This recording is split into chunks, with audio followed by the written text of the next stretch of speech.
Hello and welcome again to Elisa and Patrick Arundel's daily astrology and spirituality show for Friday, the 3rd of April.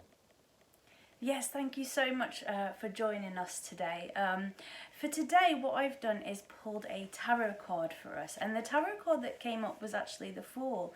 This is card 0 in tarot. It's really the beginning of a new journey, and I feel as though it kind of ties into what we're experiencing as a collective at the moment. We're in new territory, we're walking new ground that we haven't walked before, and we're all still getting used to it a little bit, but I do believe that from this we can all learn a lot, perhaps even about ourselves.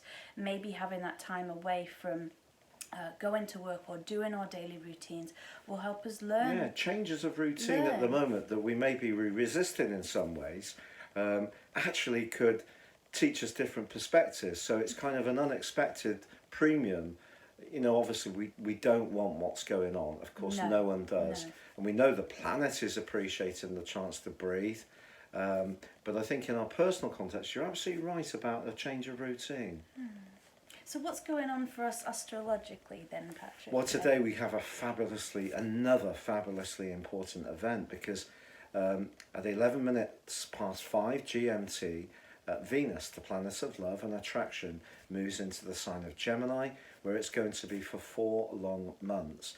Now, Venus usually takes 28 days to go through each zodiac sign, so this is a very rare, elongated transit, caused by, of course, Venus going into a retrograde on the 13th of May, which will go on through to the 24th of June. Now, there are going to be some potentials for things to slow down in terms of relationships, but I think Venus retrograde can be more introspective, so it's time to learn more about how we interact in terms of relationships. But what this immediately does is it links with the midpoint between the moon, which is just in Cancer still, and the sun in Aries. So we have a big Gemini energy coming in, and that is principally about communication. So we're going to see more about software and apps coming in, which will help to deal with the COVID-19 crisis, and more cooperation coming through, people sharing resources, which Venus can be about. It's not just about relating, it can be about money and what we own. So I think in relation to Mars and Saturn in Aquarius, we're going to see that collective that Elisa's talking about is going to become more inspired. There's going to be much more ardent energy into linking things together, which will prime up the fight back to COVID-19. Thank you so much for sharing that, Patrick. There's a lot of information to digest and what's going on there, and I think if anyone would like to order their 12-month personal horoscope forecasters, we actually have 30% off that at the moment, don't we? Along with your character analysis. Along with your character analysis. So this is serious astrology, which takes you away just from your sun sign. The sun sign is crucially important, as of course is the ascendant, the moon, but so is the midpoint, so is Chiron.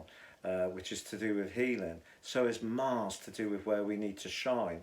So is Venus, where we're going to relate. And the relationship between all these planets is completely unique for every person on the planet. So please do check these out, and also Elisa's range of very affordable tarot reports. There's about 10 or 12. And of course our free tarot, which is an amazing app. 3 cards, each individually written, and you're very welcome to use that every single day, however much you want as well. So please see the links beneath this video. Yes, and thank you so much for joining us again today. We really appreciate you being here with us. Absolutely. So it's goodbye from her. And goodbye from him. Goodbye. Goodbye.